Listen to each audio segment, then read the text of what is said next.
یہ نئی افواہ پھیل رہی ہے کہ حکومت جو ہے وہ 200 یونٹ پر سولر پلیٹیں دے رہی ہے۔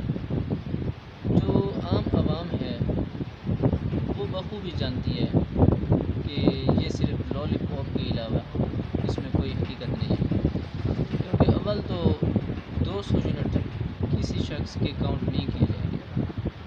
اگر کسی کے کاؤنٹ کیے جائیں گے تو وہ یا تو کسی حکومتی تنظیم کا بندہ ہوگا، یا کسی ایم این اے کی سفارش ہوگی، یا محکمے کے جو لوگ ہیں انہی کے ہی 200 یونٹ آئیں گے۔ اور اگر کسی غریب کے 200 یونٹ آ بھی جائیں گے تو اس کو 201 کر دیا جائے گا۔ اگر کسی کو 201 یونٹ کرنے کا ٹائم نہیں ملا اور باقی وہ 200 کے اندر ہی آ جاتا ہے تو اس کا اس لسٹ میں نام نہیں آئے گا جس لسٹ کے تحت اس کو سولر ملنی ہے۔ تو لہٰذا جو یہ غریب عوام ہے نا، وہ یہ اس لالی پاپ اس چکر میں نہ آئے کہ اس کو سولر پلیٹیں ملیں گی، وہ بس اپنا بل ادا کرنے کے بارے میں سوچیں۔ Thank you.